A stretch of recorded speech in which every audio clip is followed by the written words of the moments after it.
I would like to take this time to thank the KALÀ founding partners, Cinnamon Life City of Dreams, Hutton National Bank, Vijay Newspapers, the Rukmini Tisaniagam Trust, and the Fernando Family Foundation. I'm very grateful to everyone who is part of the KALÀ team, so thank you so much for helping us organize this. I also want to give a very big thank you, and I want to say how grateful I am to the Faizal and Shabana Foundation and QissaGoi for supporting this entire talk series. My name is Nour Aslam. I am the founder and executive director of Art South Asia Project. For those of you who don't know, Art South Asia Project, that we like to call ASAP for short, is a platform that helps connect all 5 countries in South Asia with each other, which includes Sri Lanka, India, Pakistan, Nepal, and Bangladesh. Yes! Excellent. And oh my god, the UK diaspora where we're based as well. Yeah, this is great. This talk is called Shared Visions, How Institutions and Artists Work Together. We are very pleased to have our panelists here, which include Iaroslav Volovod and Meneesha Kellay. Why no? Oh no! Okay, so Meneesha is the senior curator of contemporary at the Victoria and Albert Museum. She has done some wonderful projects there, alongside having worked at the Venice Biennale as well and curated a wonderful exhibition there too. For those of you who don't know, the V&A is actually a design museum, so she focuses a lot on architecture, design, and textile and craft. Iaroslav, who is coming from the Guggenheim Abu Dhabi, has also been curating for many, many years and has worked at the Garage Museum in Russia, Mexico as well. Fun fact about Iaroslav, he is fluent in Hindi, which is something he learned during his tutorial studies during his MA. Yes. So now I am very happy to start this conversation and have Iaroslav and Meneesha discuss how curators at institutions work with artists and what it's like to work with an artist in such a big institution in regards to the different commissions and collecting you do. I'm going to hand it over to Iaroslav. Hi, thank you, Nour, for introduction. Good evening, everyone, and really thank you to KALÀ and ASAP for this generous invitation to be here and to learn from the very exciting context that is Sri Lanka. I'm going to be sharing a couple of examples from my practice today, but just to reiterate what Nour already said, I'm indeed trained originally in South Asian studies and had a very robust 4 years of training in Sanskrit and Hindi, in something that is called Indo-Aryan philology. And later on, I did a master's in curatorial studies where I concentrated on South Asian diaspora artists in the UK. And some of the projects later on that I worked on were the continuation of this research. And currently I'm a curator at Guggenheim Abu Dhabi, Department of Culture and Tourism. It's a plant museum that is being built right now in the beautiful capital of the UAE. But the projects I'm going to be sharing about come from different positions I inhabited during my professional life. One of them is that of a former curator of Garage Museum of Contemporary Art, which is a private museum, unlike Guggenheim Abu Dhabi, which is a project owned by the state of the Emirate of Abu Dhabi and is an agreement between a private foundation in New York, so it's a different setup.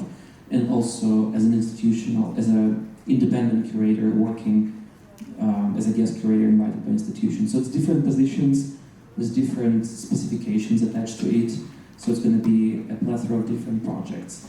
So I'm going to be taking you through some of them, and I made a selection of projects that are related to South Asia in one way or another. And of course, the easiest way for a curator to work with an artist is just to invite them and include an existing piece, which sometimes become a very difficult feat to achieve and accomplish. Is still from an exhibition I co-curated in 2018 called The Fabric of Felicity, that looked into the various aspects of what clothing could be outside of the context of fashion. Clothing as, a mnemonic device, as a magical object, as an offline avatar. And of course, speaking about, garment industry and clothing, we couldn't avoid, the context of South Asia. And one of the first pieces in that exhibition was this wonderful work that many of you might have seen in Bangladesh, produced by Kamruzaman Shaheen, wonderful artist, that basically dedicated this work to one of the biggest humanitarian catastrophes in South Asia, which is the displacement of Rohingya people and also the ecological, migrants that, are displaced in Bangladesh. So this is a monument that is made of different pieces of clothing that is swapped and taken from the dispossessed. So basically, it becomes a monument to a humanitarian ecological catastrophe akin to works by such artists as Christian Baltansky. This is one of example of institution engaging with an artist. It's an invitation to an existing concept of an exhibition that predates a conversation, but then of course it could be new work. In this case, we just brought the artist and the work to Russia, which was not an easy thing to do with the visas and reinforced national borders. Another more exciting, this is a still shot from an exhibition. I will skip through real quick here. Another mode of work would be working, with an artist more deeply and more meaningfully, and sometimes even fulfilling their dreams and their desires of the past. In 2019, again at the Garage Museum of Contemporary Art, I co-curated a retrospective of Rashid Arain. I was working on a Russian leg of this exhibition that traveled in Europe, in Geneva, and also in Gateshead in the UK, and at Van Abbe in the Netherlands. So we received this beautiful exhibition in Russia, and this is some of the installation shots. But when we had the artist coming into our context, we really asked him, what are your dreams and expectations from that exhibition? He said, hey, I've been really always inspired by the Soviet avant-garde, and I once conceived this project in 1968 that is actually an homage to a Soviet-Russian artist, Vladimir Tatlin. And it's just a design, it's just a sketch that was never ever brought into existence. This is some of the installation shots, and just to say, Garage Museum of Contemporary Art is housed in a 1968 Soviet modernist building, which in itself is a very resonant context for Rashid. And here you can see how his structures come into formal dialogue with the original tile of the Soviet modernist building, which Rashid really liked a lot. But I'm talking about this project.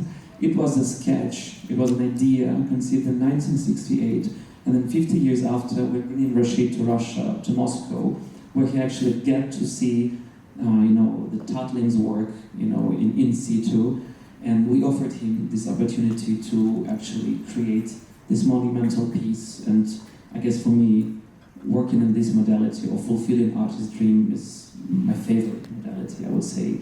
So this is something I find extremely beautiful that institutions can do and how they can empower artists and rewrite art histories. Just a little bit of more of this exhibition. This doesn't work anymore.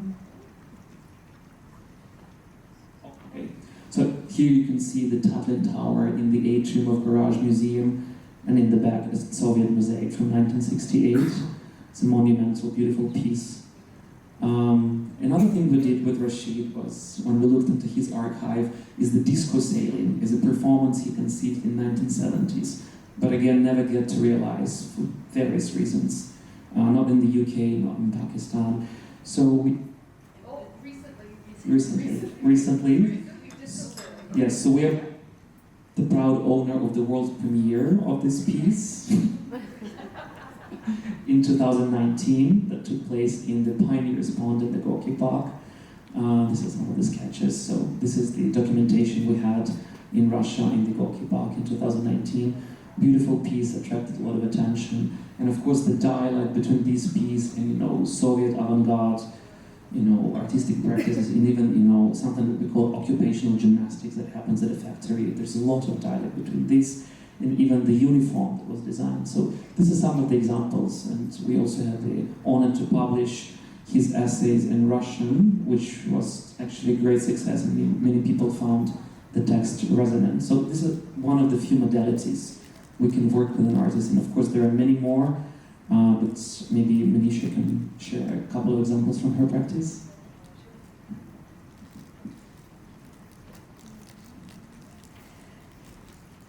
Sure. introduction and for the invitation from KALÀ and ASAP. It's really wonderful to be here. And so my role in the museum really is to reveal and represent people who aren't necessarily, and support people who aren't visible, I guess, in the museum's permanent collection that you see in the walls of the many gallery spaces. We have 7 miles of gallery at the V&A, and I do interventions with artists, architects, designers to deliver installations in the museum, both for festivals such as this, and some for a slightly longer sort of 3-month period.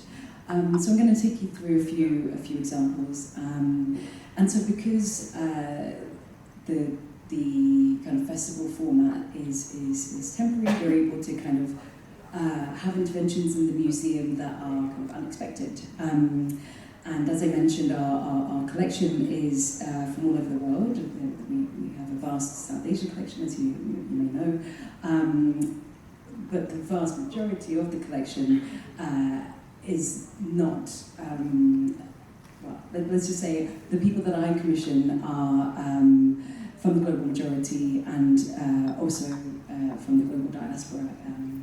So I'll begin with this work by Big Chief Damon Meneesha of the Young Seminole Hunters. His work had never been shown outside of the US. He's based in New Orleans. And he creates these incredible Mardi Gras suits that are actually used in Mardi Gras for performances, but they are kind of incredible artworks in of themselves. And they're here in the Tapestries Gallery in conversation with tapestries from the 1500s. These are the Devonshire tapestries that are depicting scenes of kind of the excess of the time. And then just see if I have another, more detailed image here. The works by Damonda are depicting scenes of the black struggle in the US. And they also kind of talk about how, forced migration and slavery across the Atlantic. So having that juxtaposition of Damon's work in this Tapestries Gallery was extremely powerful. And we also displayed a documentary by him in the gallery. And so this actually was a project that I brought into the museum 3 months after I joined. So it was a very, very fast turnaround. But because they are temporary projects, we can be quite agile. I'm currently working on an exhibition project that's 3 years in the making, and that's focused on South Asia. So I work at these kind of different paces, but soon I'll just be focused on the South Asia project, which maybe we can talk about in more detail as we go through. This is another kind of temporary installation. It was a pavilion in the museum called Between Forest and Skies by Nebbia Works. Both Madhav and Brando they met at Heatherwick Studio. And another thing that I like to do is work with young emerging architects or designers that haven't necessarily had a platform in other museums or institutions. So they designed this ultra-low carbon aluminium pavilion, which meant that you could actually walk in the water of the V&A's elliptical pond, which you were never able to do without getting your feet wet before. So this was a really kind of light touch work, which actually appears later on in my presentation, which I'll take you through shortly. These are some images of it. It appears to kind of float on water.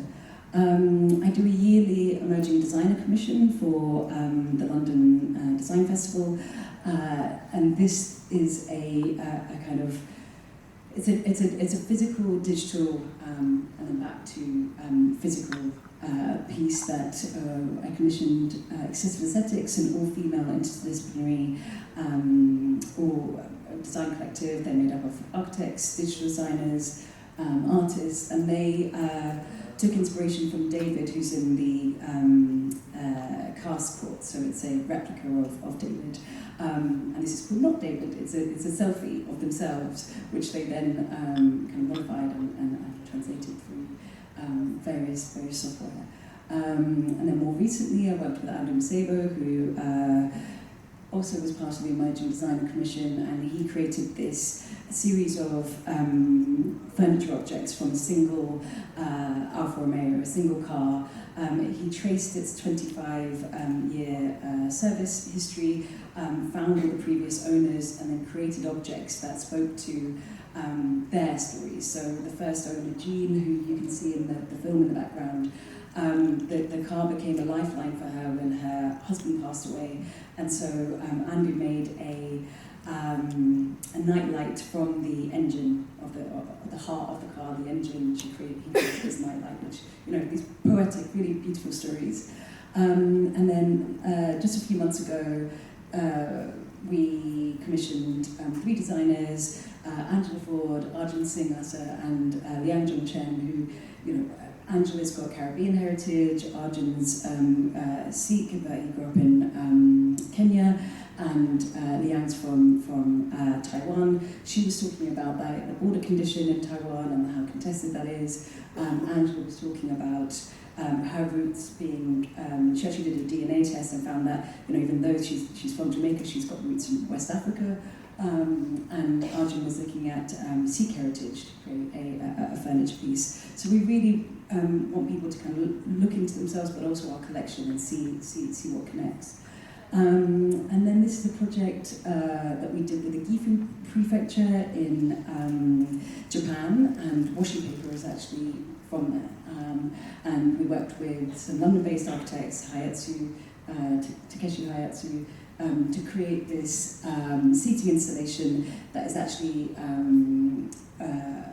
from the original idea was from the Hanamakoshi Festival, which takes place in Gifu each year, which is celebrating this kind of history of paper making.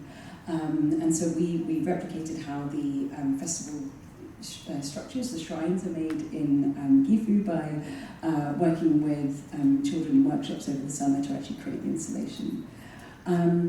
This is a project by Nep Sidhu, who is a Canadian, Toronto-based artist, and he worked with a London-based charity called Without Shape, Without Form, who look at the kind of Sikh principles, bring those together with through art practices.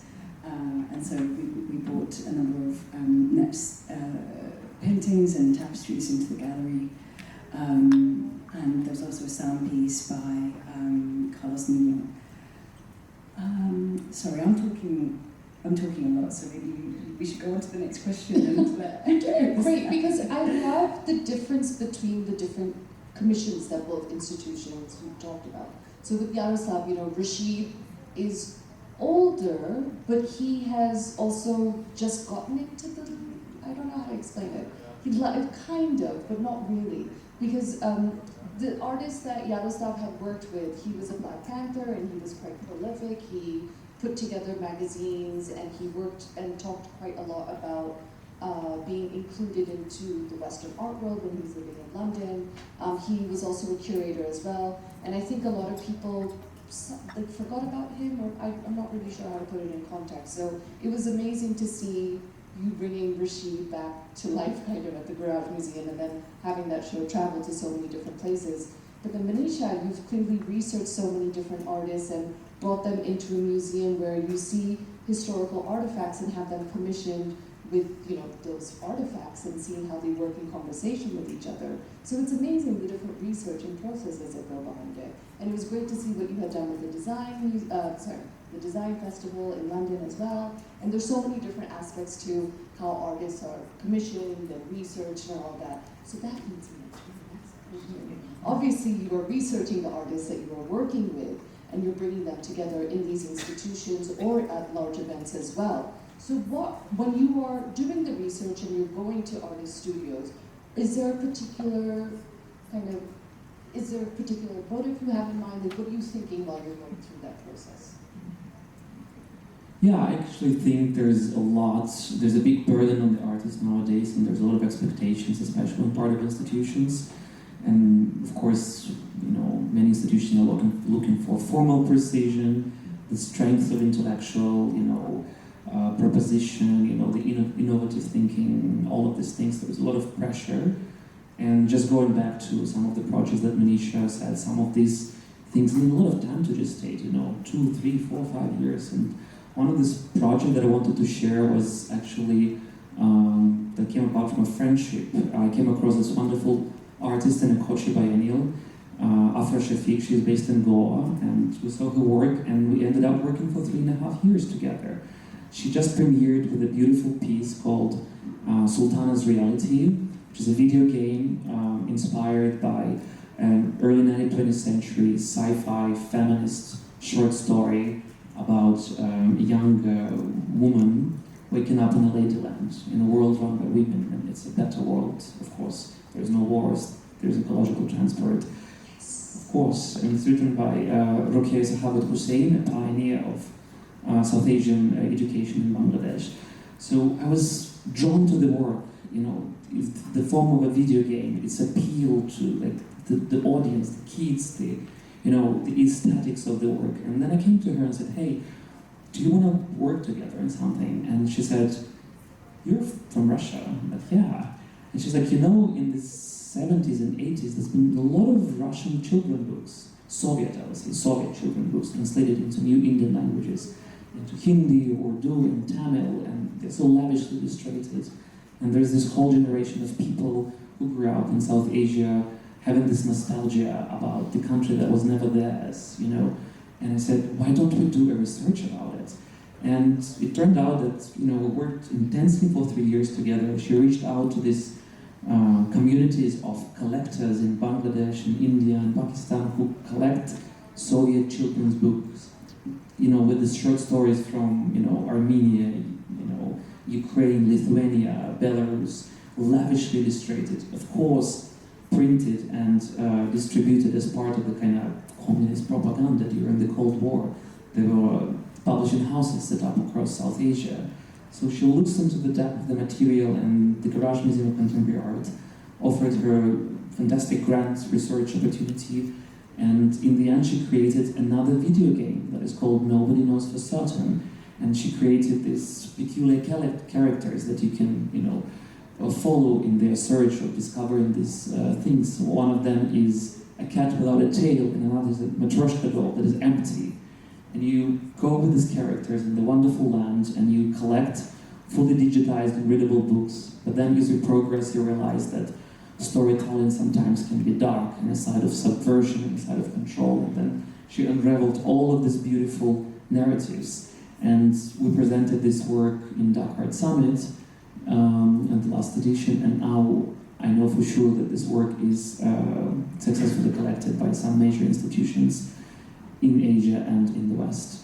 So that would be, you know, an example of what I as a curator look at, and, you know, in many ways it's also a friendship, or it's like a, you know, marriage, because you enter in a very long-lasting relationship that then results in something beautiful like this. So I don't know, do I answer your question here?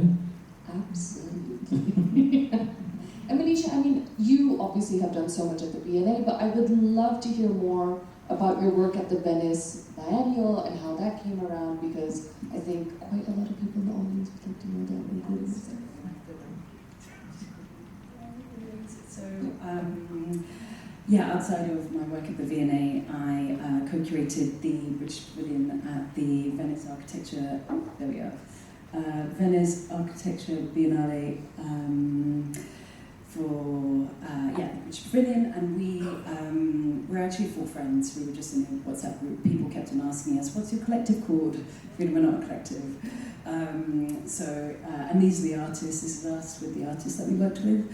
And so, the exhibition was called Dancing Before the Moon, and that's based on a James Baldwin quote, which is, there is a reason after all that some wish to colonize the moon and others dance before it as an ancient friend. And we took that as a provocation to really look at how diasporic communities in the UK kind of like, there is this kind of sense of care for one another, and how through rituals and through how we enact our heritage in public space, we're actually shaping and creating public space in a new way that isn't necessarily kind of formal architecture. So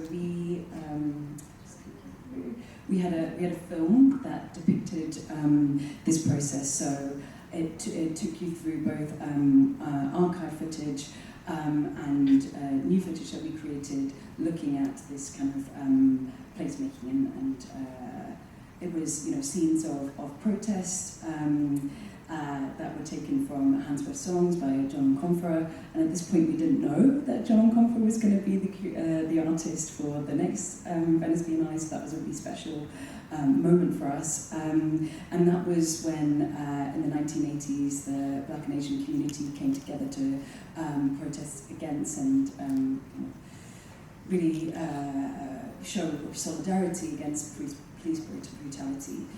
So that was juxtaposed with scenes of Carnival, Notting Hill Carnival, which began as a protest, but actually is a moment of celebration through dance for people across the world, those from the Global South. And then we also had footage of like a Naga Kirtan in Southall, which is a Sikh celebration that happens twice a year. Naga meaning neighbourhood, and Kirtan meaning singing, so literally neighbourhood singing, and anyone can come out and cook and feed the general public. So you see a couple of days before these kind of temporary structures popping up all across Southall. And actually, if you're a mile away in kind of Ealing or elsewhere in West London, you wouldn't know it's happening. So it's very specific to that community. And we were questioning why. That's so specific. So this is one of the installations outside the British Pavilion. We worked with 5 different artists, and we gave them a brief that kind of talked about this, asked them the question, if how to kind of make and shape space through your history, what's come before you, what's important to you, your DNA. And so Yusuf Agbola, he created this incredible fabric temple. We call it the Flynet Temple because it looks like Nike pants. And Madhav Kalal, who is actually one half of Nebbia Works, and this aluminium is the pavilion that you saw at the V&A that I showed earlier. So that aluminium was actually melted down and created into this new piece called Bardo, which is a Buddhist term for that moment between life and death. The kind of recreation and destruction and rebirth of something new. Sandra Pawson here with Sabdo Zul Diagwa. She was looking at her, she's an artist that lives and works in London, but is from Rwanda, and she was looking at her grandmother being a washer woman, and how Sandra saw so much pride in the work that she did. She created this installation from soap. And Matt Collins with this piece called Run Out, which is this kind of amorphous shape that he kind of saw when he was growing up, and it's related to dominoes. So Jamaican dominoes is a really specific type of dominoes that's played in pubs in Nottingham that are Jamaican run, and he kind of created this as an ode to that. Shawanda Corbett, Healing is Coming. She is a London-based artist that's actually from the Deep South in Louisiana in America, and she's created these pieces that relate to her upbringing through food and culture. So yeah, that's a quick running through of Venice, but we really felt, we had a great response to the exhibition, but people did ask us, this is an architecture. It's like we can think about architecture through many different models and mediums, and part of my practice is kind of looking at the intersections of art, design, architecture, and performance, because there is, and I feel like actually in across South Asia there's so much more acceptance of that being the case, because when we talk about design, there's no one way of describing what design is. It can be through the medium of fashion, textiles, furniture, all the way up to kind of urban design and architecture. So I tried to encourage artists when I'm working with them to kind of not preempt what an institution wants, what they think an institution might want from them, and really kind of nurture their identity, and not trying to kind of look at the V&A as somewhere in South Kensington as a powerful institution that might kind of seem intimidating. My curatorial practice is always one of leading with care and empathy to try and make the institution more meaningful for them to work with us. It's really a two-way process. I try and break down those hierarchies and not come with this label of the V&A, but as an institution that wants to work with them and kind of make this kind of institution that was born of the colonial era more relevant to them as an artist working today. No, that's amazing, and it's really important to emphasize that care and not trying to fit into the institution where you think you need to be, or whatever that meaning is. But that actually brings me to a question that is not a question. But when you are working with artists, depending on kind of where they are in their career, you have talked about commissioning and putting together exhibitions. What is the timeline for that? How long does it take? Like, how much time do you spend with the artist from the day you ask them to commission or be part of an exhibition to the day the exhibition opens? How long does that take? It varies massively. Like Damon's work that I showed you at the very beginning, those pieces can take up to a year to make. And he obviously has this incredible collection, and that wasn't a commission, but rather we were loaning the works to come into the museum, so that was 3 months. And because I'm kind of doing interventions in existing gallery spaces, that the V&A is a museum, it's free and open to the public, anyone can kind of walk and see those. But when you're talking about a temporary exhibition context of say at the moment there's a Great Mughals exhibition, and that is 2 or 3 years, maybe more, in the works. And the process of building the narrative and the storytelling that goes into an exhibition like that takes that long. Also loans, often institutions won't loan you something unless you ask at least a year in advance. So it varies massively. But I think, when you're commissioning new work, it's fair to give at least, 6 to 9 months. 9 months, I think, is a minimum. Okay, and then, like with Dhaka Art Summit, like the work you had just shown, like, how long did it take from meeting the artist all the way to getting that work there? I think it took good 3 years because it was deeply research-driven practice, and it also required a lot of, permissions, approvals from, stakeholders, people who are holding on to these artifacts. She also went into these archives in Russia and find correspondence between, children in the Soviet Union and Bangladesh, and to just digitize all of this, to get all the permissions, it took so long. But of course, sometimes it could be done way faster. This is an example from a show I curated independently in Berlin, whose name is actually very much inspired by Aga Shahizali poem, whose very epigraph is also a reference to a Russian poet, but I'm not going to get into that right now. I would just say that we had this fantastic artist there, who's a Polish artist, though Poles wouldn't feel represented because she's a Roma artist. Her name is Małgorzata Mirkatas, and being a Roma artist was also bringing us to thinking about longue durée histories of migration and how this is also, a kind of shard of large South Asian Indic worlds, and she, in her practice, looks, of course, into that. And she works with photographic archives that documents and talks to Roma communities in Eastern Europe, in the Balkans, and elsewhere, and translates them into this beautiful textile pieces. So, in case with Małgorzata, in this case, it took us it took her only 2 months to produce these 2 monumental pieces. But it really depends on the practice. And she has a beautiful studio in Poland. She repurposed this, swathes of fabric that are discarded. She has 2 lovely ladies helping her. So she had a more kind of established practice and people who helped her. So it just took a couple of months here in this particular case. Amazing. So, right, 2 months to 3 years, 6 to 9 months. So there are a lot of different variations on this. This leads me to another question, which is, so you've talked a lot and heavily about commissioning, and you use the word temporary exhibitions as well, which I think is really great. When you have a temporary exhibition in an institution like the Victoria and Albert Museum, or whichever institution like the Guggenheim Abu Dhabi, does that work then go into the permanent collection, or does it just, because I think that's a question that a lot of people have asked me, and I have no idea how it works. I wish.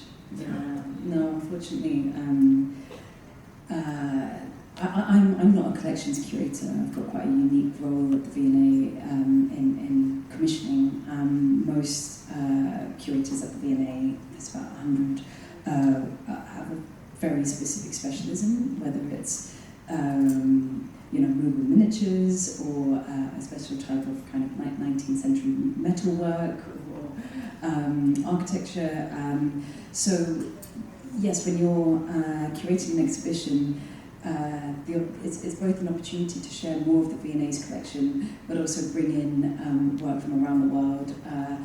I'm working on something which will focus on contemporary South Asian design, so that's from across the region, and actually that's something that is really poorly represented in our collection, so it will be majority new works, including some new commissions, and so that there's opportunities to both show works in the collection, but also bring multiple voices from across certain regions that are specific to the exhibition that we're working on, that haven't been shown in the UK before. I think a lot of the people in that show will be completely new to UK audiences. Amazing. I am very excited to see this show. Iaroslav, can you touch on that a little bit too? Yeah, of course I would be happy to, but to start with, I would say that I worked in 2 different types of institutions, and Garage was never a collecting institution per se. Okay. It has only recently started doing that. So let's say the museum will invest into producing a work and it would be never collected by an institution. On the contrary, right now I'm represented a nascent planned museum that hopefully is going to open very soon, that is very much a collecting institution, and this collection has been in formation since 2009, and it welcomed around 1,000 artworks and more hopefully to follow.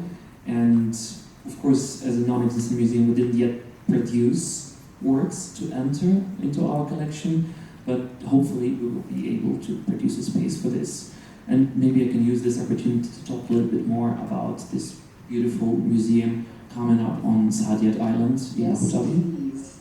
You must. So, as I said, it's a collecting institution, and the collection has a truly global ambition, while indeed in the very heart of it is several geographical foci. One is, of course, West Asia, and 2 other pillars are South Asia and North Africa. And of course, Sri Lanka being a very important part of South Asian focus. So this is the geographical domain that we are, as curators, are looking at. Another one would be the chronological frame. So we collect modern and contemporary art from 1960 onwards. So it's only this period, but there's a lot to look into, and really, revisiting shattering the canon and dismantling the canon, and writing art history 101 as not as a footnote in somebody else's art history, but as a history in its own right. Collecting all medias across the board, moving image, sound, hopefully performance soon, object and painting. So very vast collection. And yeah, we are looking artists across the board, but as I said, the ambition and scope is truly global and planetary. I mean, that's amazing. You've got a new institution opening up, and you've got a wonderful exhibition coming up, and so very happy to hear about all of this. I may have known before, I don't know. But I guess this leads me to my next question, which, Meneesha, you touched on really beautifully when you said that you don't think an artist should fit into a mold of an institution that they think of. But what is advice that you would give to young artists that do want to work with the institutions that you work for? What advice would I give them? Well, I would say, yeah, much like I mentioned before, like the goal for a young artist shouldn't be to create work for an institution, but it should be, pursuing something that is core to their identity, who they are, and how they'd like to share that, or just create beautiful things. And yeah, I'm just thinking about, well, maybe I could share some images about the rest of the contemporary program. So I also lead a team, and we run the monthly Friday Nights. And so they are the last Friday of the month at the V&A, where we draw in almost 6,000 people in the museum to take over.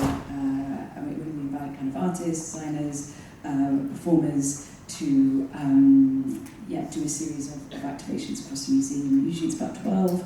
There's DJs, there's often music performances or dance or theatre.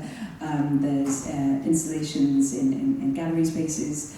And really it's an opportunity for young emerging artists across London to actually share their work at the museum. So they broadly follow the exhibition programme. This month we're working with Muslim Sisterhood. It's going to be on the first day of Ramadan, on the 28th of February, and that's to mark the Jamil Prize exhibition, Moving Images. And so we have, we're also doing, it's an alcohol-free event, so we have the power in our team to kind of say to the rest of the museum, which is over kind of 1,000 people, to say this, the community that we're working with, for them it's important that we don't serve alcohol at this event. And so we ensure that actually the museum fits for our audiences, to ensure that it's appropriate, and I think that's really important messaging, to create a space that is safe and welcoming. We'll also have specific prayer areas as well if people wish to take that up. So I think it's about kind of shifting these institutions to really cater for local audiences who are not the kind of 19th century V&A original audiences. So our role is really to kind of ensure that the museum moves with the times, and is really kind of responding to what our audiences want. And so that's why we do partnerships with people like Muslim Sisterhood. In March, I'm working with Curator, who are a platform. They're a digital platform for sharing South Asian culture, and that's in line with the Great Mughals. So the kind of Great Mughal was obviously 15th, 17th century, and so we've got a contemporary reading of what opulence is, what kind of art, design and performance means today to our communities. And I'll just kind of take you through a couple of quick images. So yeah, this is a performance, these are kind of DJs in the Grand Hall. We have more kind of performances and kind of testing on new ideas by designers in our public spaces. This was a specific Friday late marking the 75th anniversary of the independence of India and the foundation of Pakistan, with Dialed In were our partner for that. I was at this one. Well, you would have noticed that there were more brown people than white there, which was a first. Yes, and that's how we want it. And we had Akram Dance Company work with us, performances. We had talks with young designers like Rama Rahman from Bangladesh. We had curators who weren't part of the museum, or kind of figures who were interested in our collection give their kind of alternative tours of the collection. This is obviously Tipu's Tiger.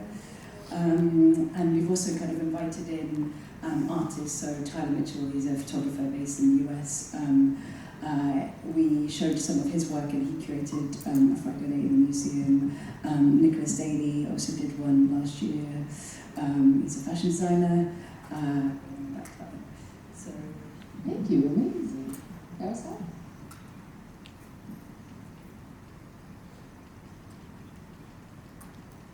Sorry, there's just too many wonderful slides.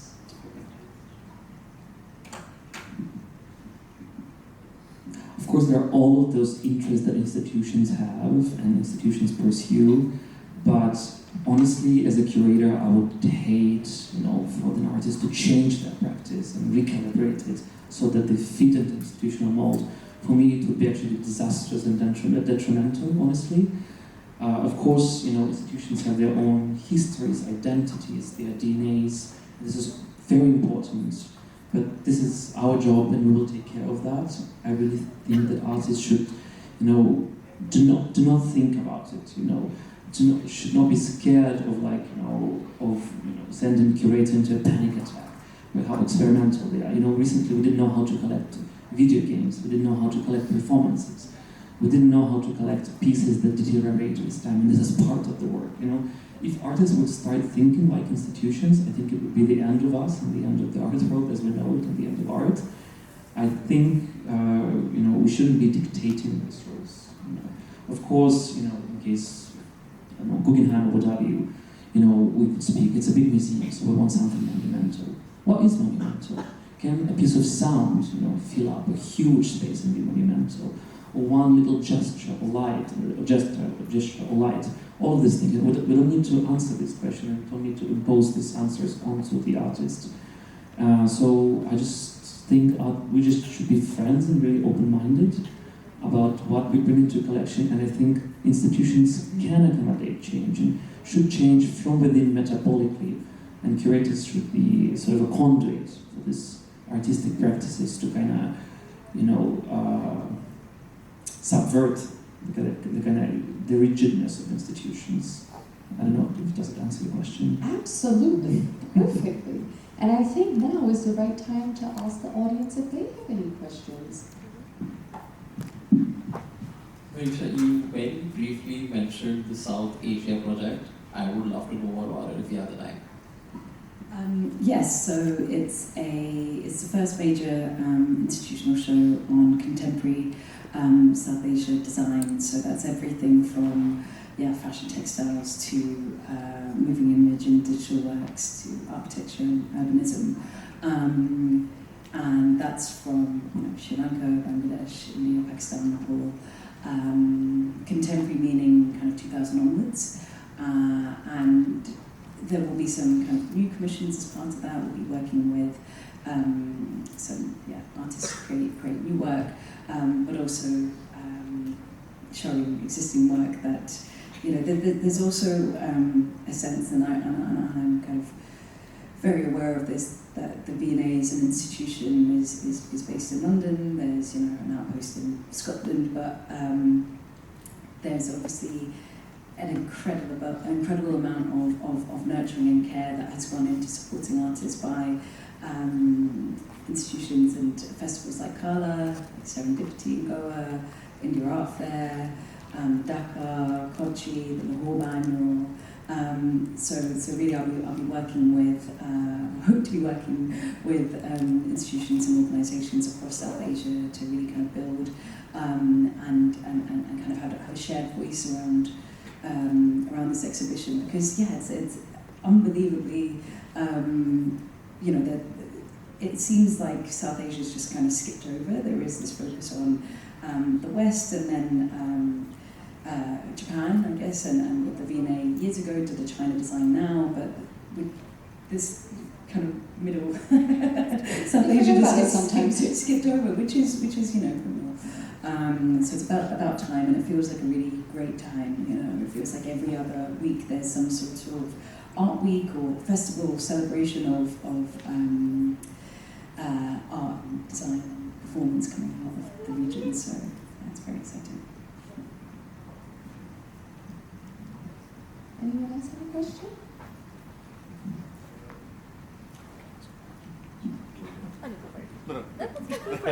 I'll give you a selection.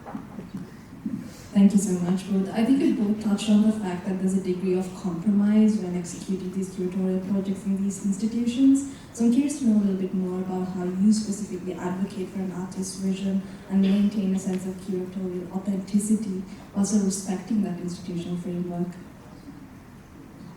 Wow.